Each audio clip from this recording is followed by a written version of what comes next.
अच्छा भैया, आप सभी श्रोता सज्जनों को हम एक स्वर से हार्दिक स्वागत, नंदन मंदन, अभिनंदन करते हैं। ये बिरहा जो आप लोग सुनने जा रहे हैं, आप लोगों के बीच में भेज रहा हूँ। ये कोई काल्पनिक और कपोल घटना नहीं, ये आज की दुनिया की ये सच्चाई आप लोगों के बीच में गा रहा हूँ। बिरहा में 4 लाइन भूमिका का भाव लगल मास्टर।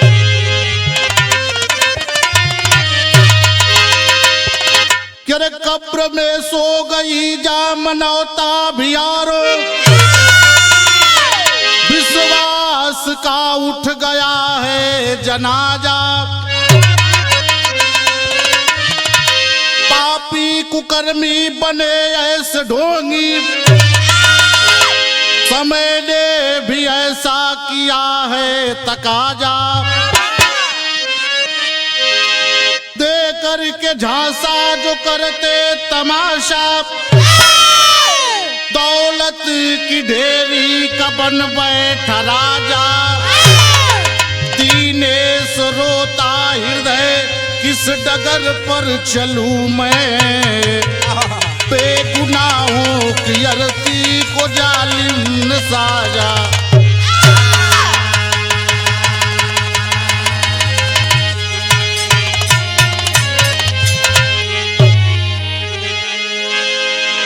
कब्र में सो गई जा मनौता भियारों, विश्वास का उठ गया है जनाजा। पापी कुकर्मी बने ऐसे ढोंगी, समय ने भी ऐसा किया है तकाजा। देख करके झांसा जो करते तमाशा, दौलत की ढेरी का बन बैठा राजा। दीनेश रोता हृदय किस डगर पर चलूं मैं, बेगुनाहों की अर्थी को जालिम ने साजा। यहीं पे एक लाइन गजल लगल मास्टर।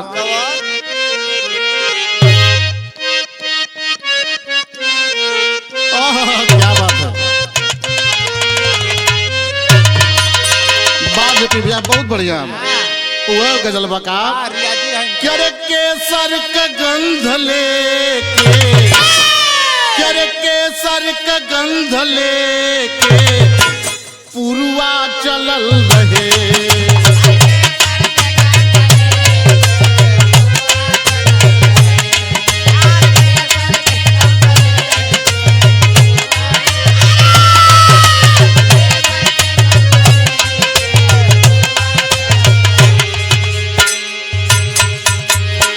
करे केसर का गंध लेके पुरवा चलल रहे।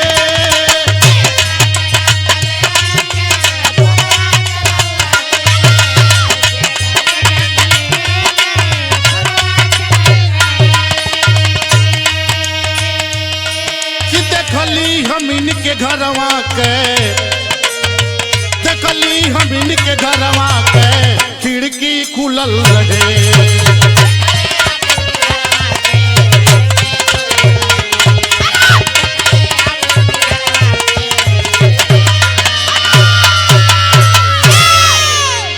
भैया गाना में कितना सुंदर कवि ने भाव दिया है। कवि की एक लाइन उल्हाना है मालिक परम पिता परमेश्वर से।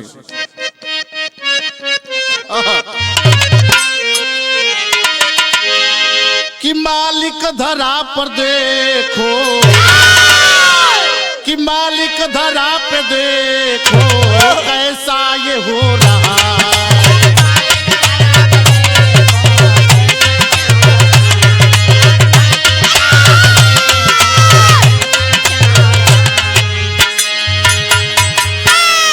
मालिक धरा पे देखो कैसा ये हो रहा।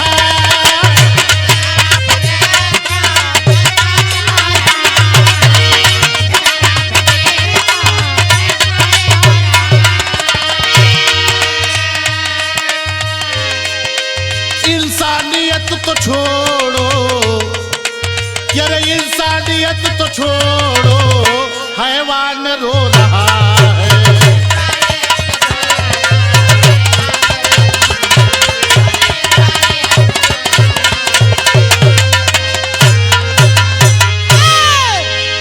यहीं से कहानी की शुरुआत बाब सैर के लाइन लगल।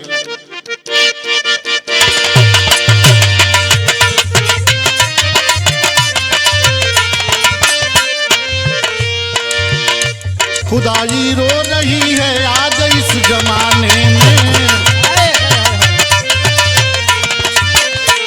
दरिंदे तुल गए मानवता को मिटाने में। झुकी है मानवता यह वेदना को चीर दिया। सोच लो दुनिया वालों कैसा ये नजीर दिया। यूपी बादा गांव मुगल की कहानी है। सुन कर वाकया आंखों से आता पानी है। पत्नी आसमा सबीर संग रहती थी। 4 बेटी के साथ गुजर बसर करती थी। छोटी शहजादी खान जन्नत की नूर रही। जमाना इंटरनेट का उसी में चूर रही।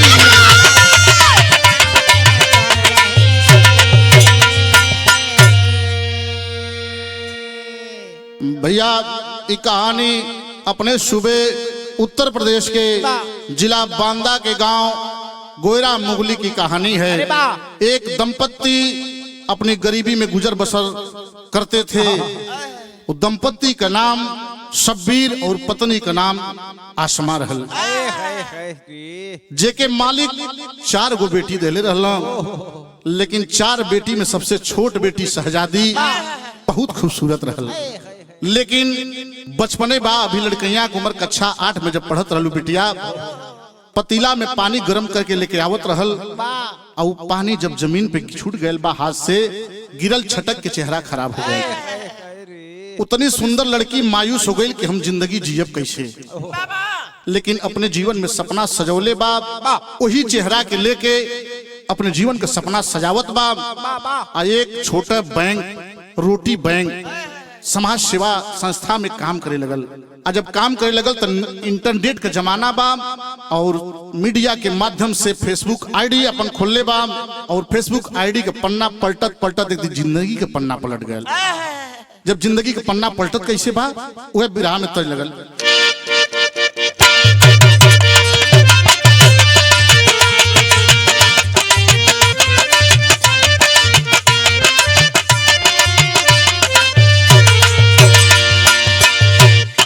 देखा विराज भैया कितना बढ़िया मास्टर बजौला है। बढ़िया बजेबे करे। वह तर्जबा कि अरे तरे नरिया रवा कबारी, अरे तरे नरिया रवा कबारी ऊपर श्याम के ना लगाए।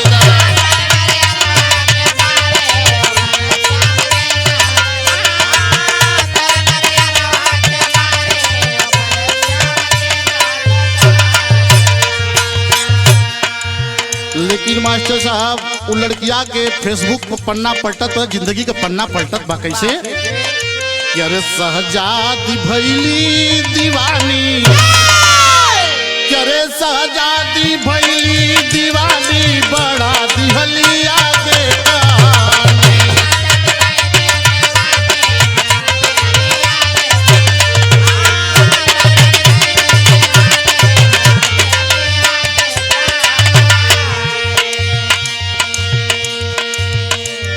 दिन रात लगल बा फेसबुक पे। वेलकम कि पावे जब मौका ऊ लागे फेसबुक पे।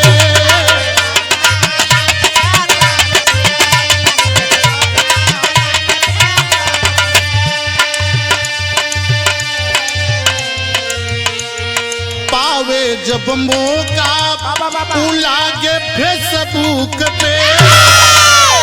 अब भइल बा दीवाना उजैर डीप लुक पे।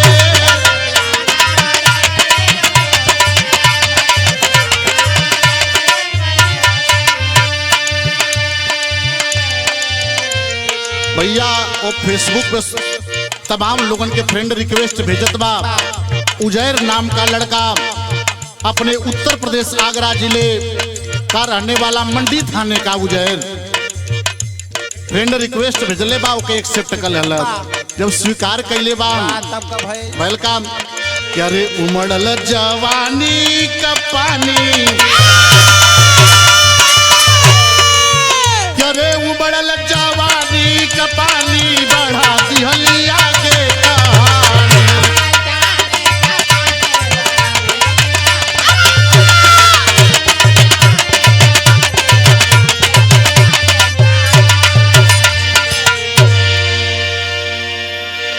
भैया अब चैटिंग शुरू हो गई, हाय हेलो। जब जब समय पावत अपने वो उजैर के मैसेज करे लगल, मैसेज करे लगे, एक जिंदगी का नया ख्वाब देखे लगल। कहती है कि देखो मैं अपनी जिंदगी की सच्चाई तुमसे छुपाना नहीं चाहती हूँ, क्योंकि मैं तुमको पसंद करने लगी हूँ और मुझे लगता है कि तुम भी मुझे पसंद करने लगे हो। जब तनी बतिया कहले बाम तो उजैर कहला कि क्या जिंदगी का राज बताना चाहती हो। तब बताती है कि देखो मेरा चेहरा बड़ा बदसूरत है। कल अरे क्या हुआ, चेहरे से क्या मतलब, हमके तो जगह ही से काम बा। दिल सुंदर होना चाहिए, चेहरे से कोई मतलब नहीं है। जब इतनी बात कहता है, दीवानगी वाली बात कहता है कि मुझे चेहरे से कोई मतलब नहीं, दिल सुंदर होना चाहिए। अब ओकर बात जब इतना वो सुनी है लड़की, बड़ा खुश हो गई। कल अरे तुम इंडिया में क्या करके रह के करोगी, आओ मैं तुम्हें दुबई ले चलता हूँ। और इंडिया, दुबई का एक दरहम इंडिया के 23 रुपए 60 पैसे के बराबर होता है। आओ दुबई तुमको ले चलता हूँ, कमाओगी और कुछ पैसा जिंदगी में इकट्ठा कर लोगी, जिससे अपने चेहरे की सर्जरी करा लोगी और तुम भी दुनिया में जिंदगी से ऐसे जीवन यापन कर सकती हो। ओके लगल कि अरे बा उजैर तो हमार हमदर्द बा, साथ साथ हमरे दिल का भी हमदर्द बा। जब इतनी बात भइल तज बदल मार साहब।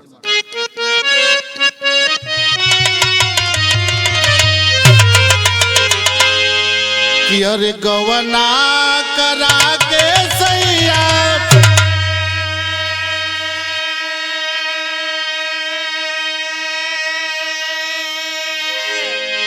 कि अब बस गईला शहर में, उठेला दरदिया रे हमारा।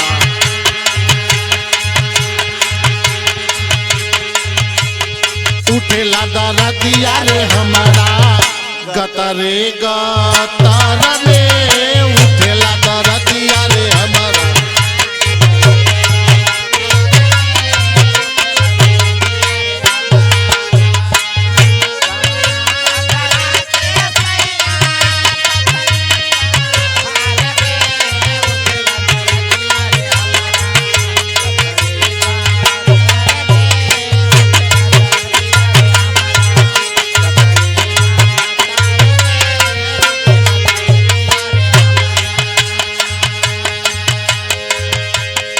जब जब मैसेज करत बा एक के बतिया कहे बार बार भैल का क्या रे छलिया फसवल रे बाटे,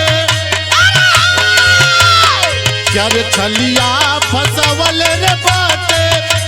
ऐसन डहर में रानी मोरी चाली हो आवा, कि रानी मोरी चाली हो आवा।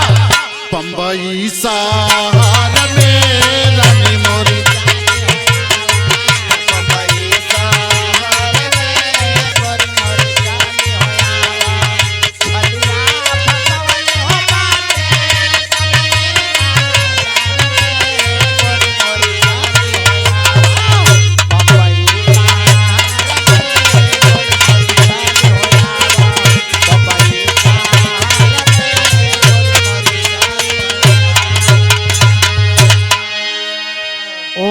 कहता है देखो शहजादी,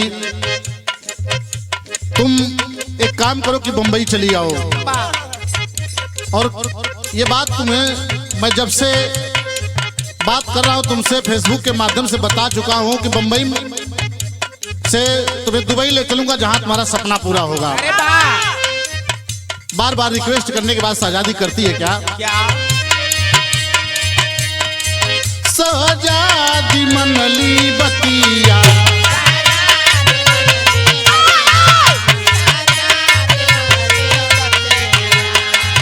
चल दियाली वो ही रतिया।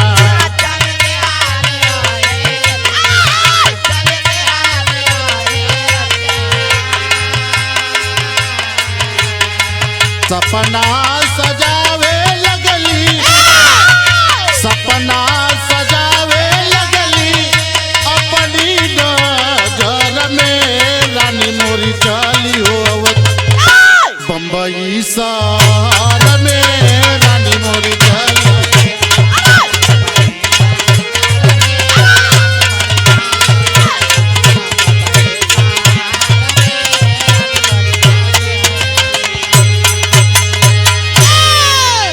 जब इतनी बात कहता है वो लड़की तैयार हो जाती है, उसकी बात को मान जाती है और उसी रात को निकलती है और बम्बई के लिए प्रस्थान कर देती है। राजधानी धाली हली। जब बम्बई के लिए प्रस्थान कैले बाबू लड़की तो वही समय तरज बदल बात साहब।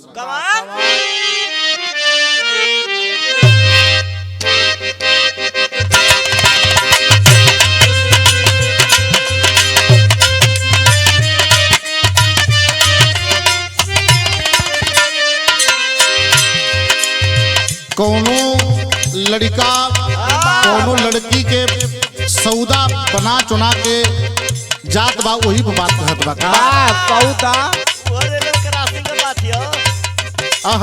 एकदम राजू भैया देखत रहना कि अरे रूपवा बनाय ले लू बेग लटकाय ले लू।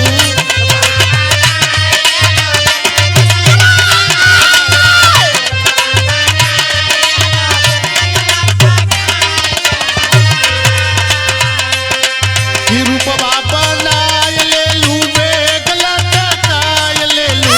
चल तारू रेल यौरो बस में ए गोरी कास में जा।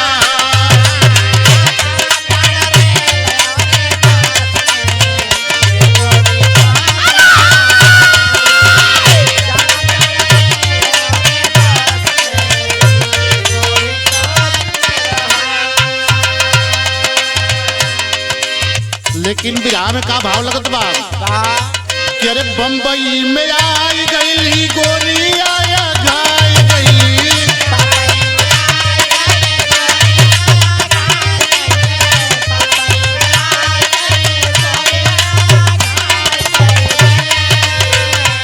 कि अरे बम्बई में आई गई गोरी आया गाय गई। फसली बहेली आके जाल में हाल तनी आके का सुना।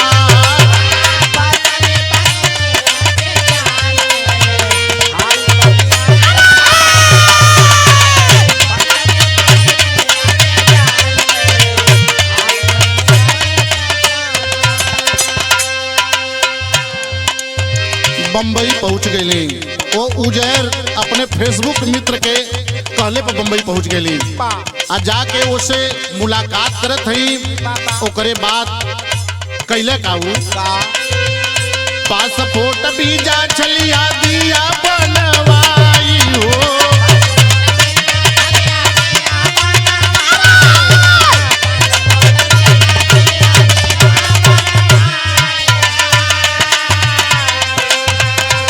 पासपोर्ट वीजा छलिया दिया बनवाई हो।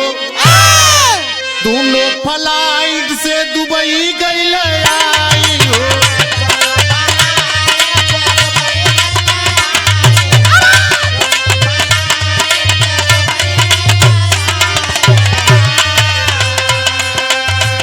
कोयले बसौदा ले जा माल में, कोयले बसौदा ले जा माल में हाल पानी आगे का सुना।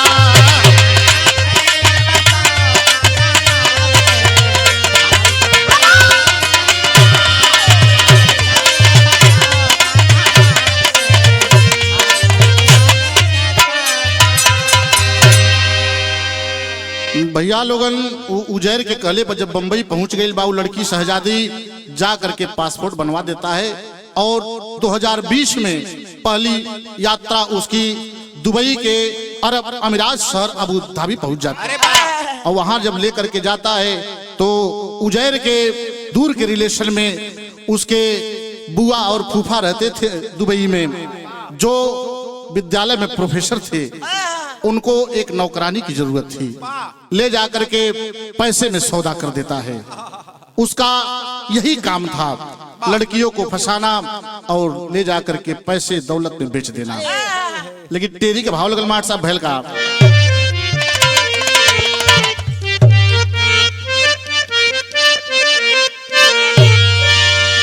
अरे मोरे राम शहजादी की आजादी खो गई, क्या रे शहजादी की आजादी खो गई, सपना टूट गया तब शुरू हुई बर्बाद।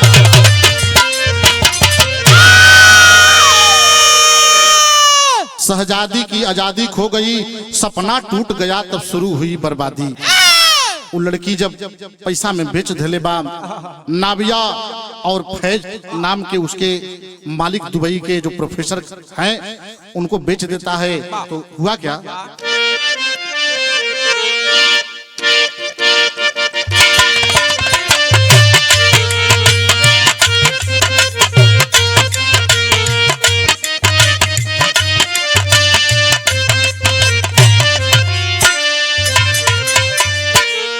अरे पिया नीर मोहिया हमके और मछरी खियावेला,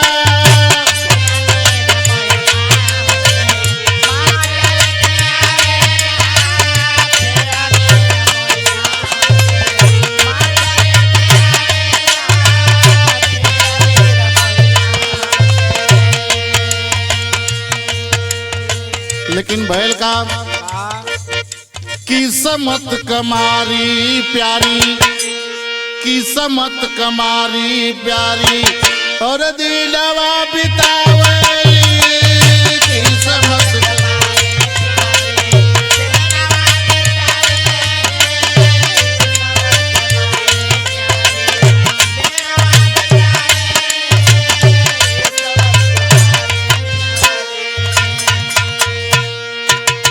एक एक दिन काटत बा बेचारी, ऐसा नजलिया में फसली चिड़ैया,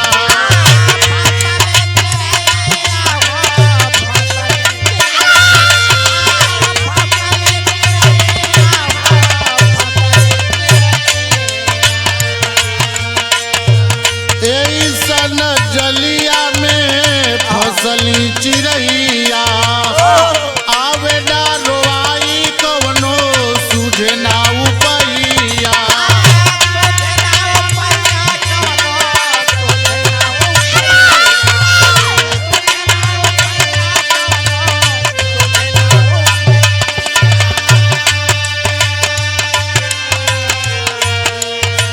सुखवा सपनवा भइली दुखवा उपावेली, दुखवा सपनवा भइले दुखवा उपावेली, किस्मत कमारी प्यारी दिनवा बितावे।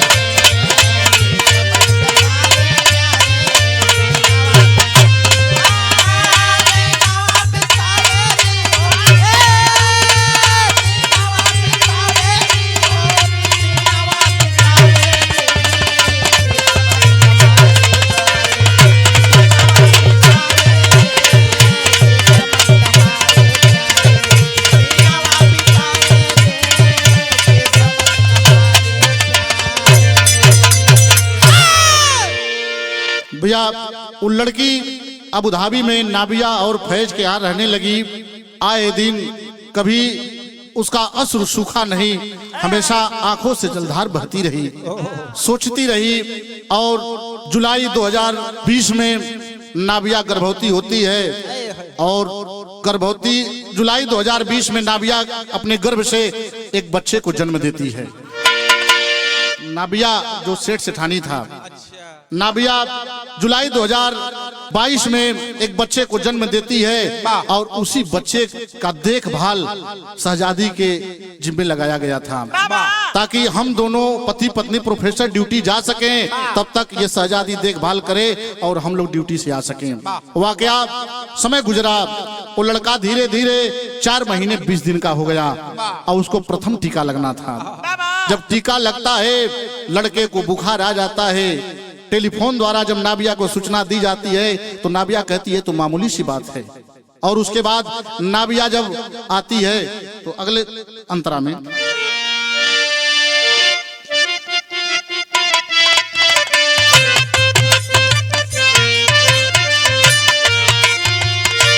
दासिया रदासी बनके कर सेवकाई,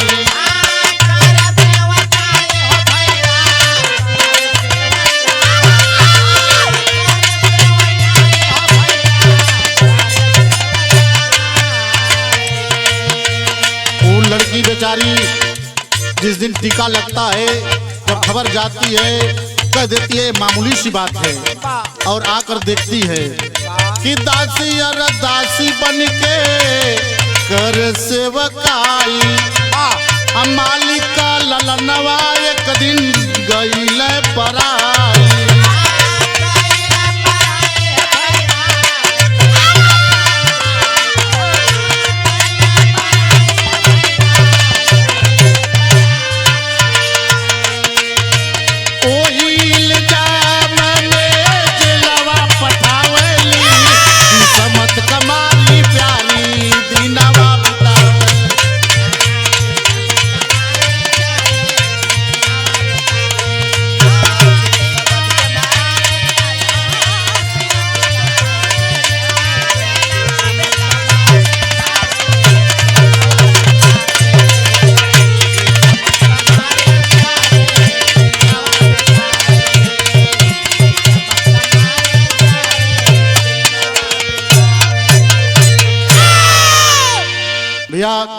वो लड़का इस दुनिया को छोड़ चुका था जब नाबिया आती है और कहती है शहजादी को कि मेरे बच्चे के मौत का जिम्मेदार तुम हो। जबरदस्ती वो कहती है, हाथ जोड़ती है, गिड़गिड़ाती है, कहती है कि हम तो गरीब हैं, हमें हमारी क्या इतनी जरूरत कि हम इस बच्चे का जान ले सकें। हमने तो आपको फोन पे बताया, लेकिन कहती नहीं नहीं तूने सही बात नहीं बताई और मेरे इस बच्चे के मरने का जिम्मेदार तुम हो। और पुलिस बुलवा कर तुरंत गिरफ्तार करवा देती है। विदेशिया भाव लगल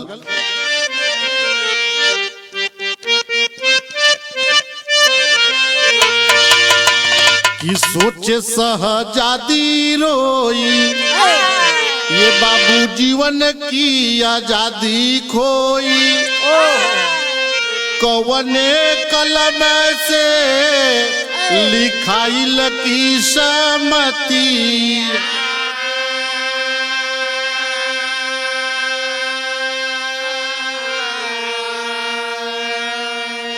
वो लड़की रोवत बा, सोचत बा कि बारे विधाता जवन जुर्म हम कईबो न कैली ओकर सजा हमके मिलत हिया। अब याद आवत बा काम कि अरे भारत वतनवा छोड़ली, सबही से मुँह मोड़ली, अम्मी और अब्बू से पूछली ना बतिया,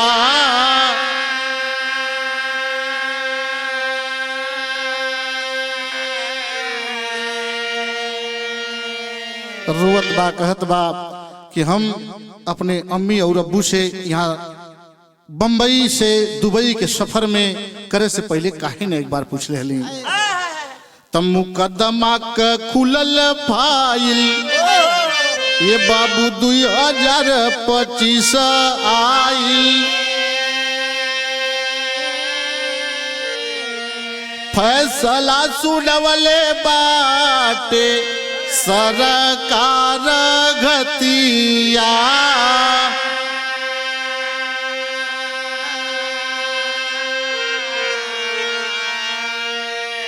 तब शहजादी घबरैली, ए बाबू घरे अपने फोन कैली, आखिरी खबर अम्मी ये मुलाकातिया,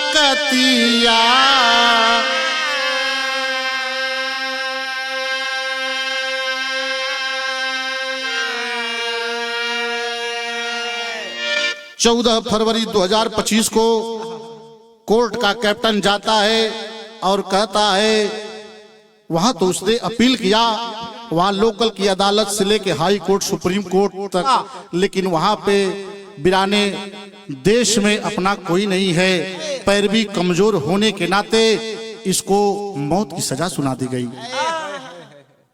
तो दुबई में अरब के अमीरात शहर में वहां का सरकार का कानून है, या तो फांसी की सजा दी जाती है या खंभे में बात करके सीने में गोली मार दी जाती है।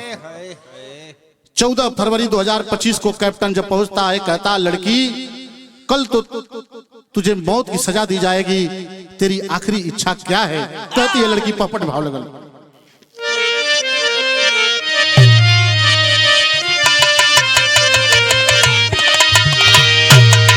अरे फूटल किस्मत छोड़ली अमवत नवा मनवा पागल बाम, कैसे कही दिलवा का यार मनवा मनवा पागल बाम।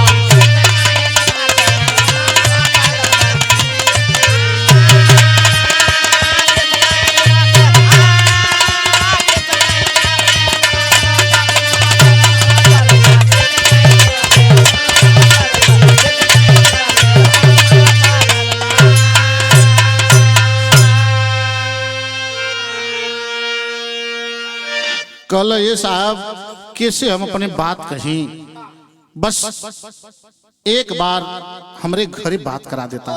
फोन करती है और कहती है अब्बू अम्मी मेरी सारी गलती को माफ करिएगा, मैं बहुत भारी गलती कर गई और लेकिन अब तीर कमान से निकल चुका है, ये आखिरी फोन है मेरा, आप लोग हो सकेगा तो मैं जिंदा तो नहीं मिल पाई, मुर्दा मेरे जनाजे को, मेरे लाश को दफना देना और मिट्टी दे देना, मेरी आत्मा को शांति हो जाएगी। लेकिन बैल काम 14 फरवरी का बीतल बाटे रतिया, जेल से निकाल पापी करी है कवन गतियाम, अरे बांध दिए खंभे से लाशई तनवा मनवा पागल बाम, कैसे कही दिलवा का बयानवा मनवा पागल बाम।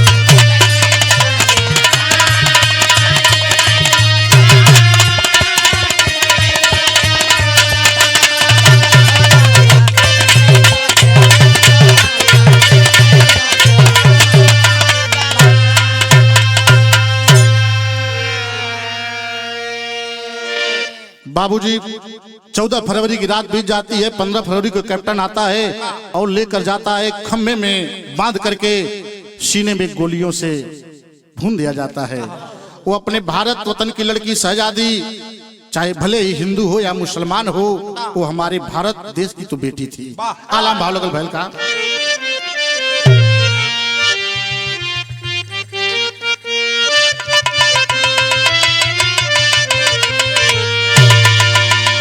कवि जी कितनी बड़ी नसीहत आला में लिखत हुआ, यार धनवा क बढ़ल ठीक मानवा क नाही भैया,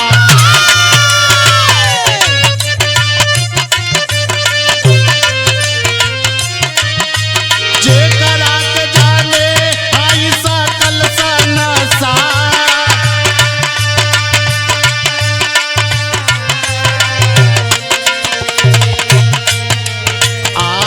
दबी में फसली हिंद का मयनवा भैया,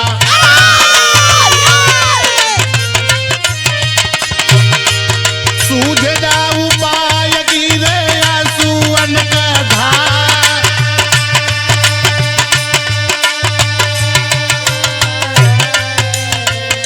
गोलिया से दागी दिहले पापी बेईमानवा भैया,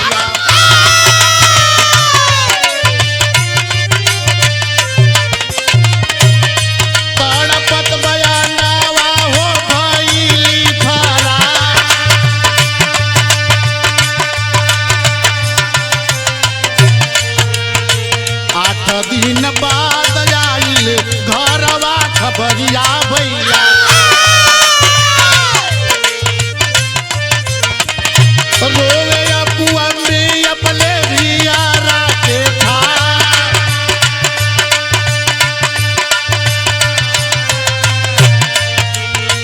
सपनों में होई नहीं बेटी से मिलनवा भैया,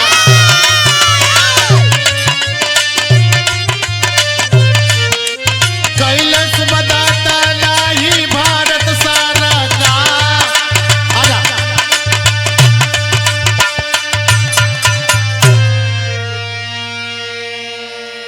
खड़ा करके खम्भे में बांध करके उसके सीने में गोली उतार दी गई और बेचारी अपनी उसकी यह लीला समाप्त हो जाती है। इधर बारिश सरकार दुबई में कोई सुनवाई नहीं हुई उसकी। 8 दिन बाद घर पे जब खबर आती है, माँ और बाप को जब पता चलता है, रोने लगते हैं और भाग करके जाते हैं इस सूबे के उत्तर प्रदेश मुख्यमंत्री माननीय योगी आदित्यनाथ जी के पास। अपनी हाजिरी लगाते हैं, लोकल के थाने में हाजिरी लगाते हैं। देश के यशस्वी प्रधानमंत्री माननीय मोदी जी के पास जाकर गुहार लगाते हैं। देश के गृह मंत्री अमित शाह के पास जाकर गुहार लगाते हैं, लेकिन उसकी कोई सुनवाई नहीं हुई। मैं यही कहना चाहूंगा अपने विरह के माध्यम से कि चाहे वो हिंदुस्तान में हिंदू की बेटी हो या मुसलमान की बेटी, वो मात्र एक हिंदुस्तान की बेटी है। लेकिन बारे हमारे प्रदेश के देश के राजनेता, उसके माँ बाप आसमा और शब्बीर की कोई सुनवाई नहीं करते। सब जगह से जब लाचार गए ना, हार गए ना बेचारे, सब दरवाजा खटखटा के जब उनके आधार ना मिलल तो भैल का खड़ी में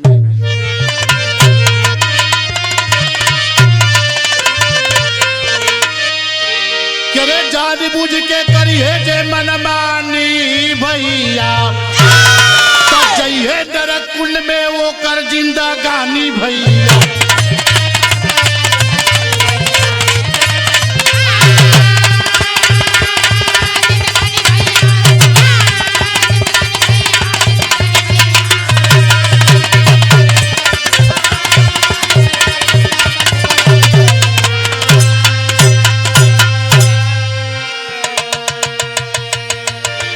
गलती तो किया उसने, उसकी सजा उसको मिली, लेकिन हमारे देश के राजनेताओं को सोचना चाहिए था कि आज भी उसके माँ बाप, लड़की तो हमारी नहीं बच पाई, लेकिन उस लड़की की लाश के लिए आज भी वो दर दर की ठोकरें खा रहे हैं और आज तक उसकी लाश उनको सुपुर्द नहीं की गई। तो भैल काम कईले दीवाना बाटे सबके मोबाइल, अरे दिल की बेकार होके लोग या झुराई।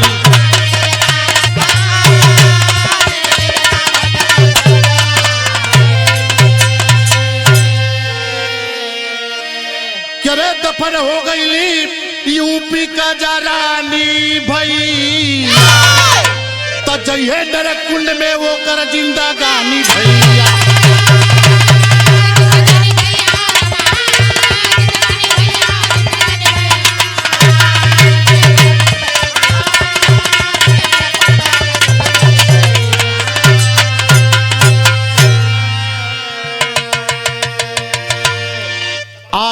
तमाम आज भी YouTube पे आप देख रहे हैं कि उस शहजादी का मैटर बहुत बड़ा मैटर बना हुआ है।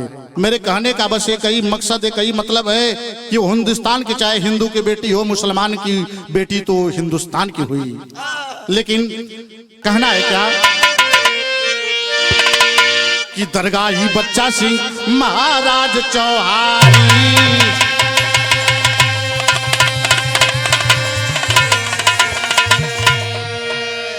जेपी कभी दिनेश लिखते लेखनी आंसू धारी हो।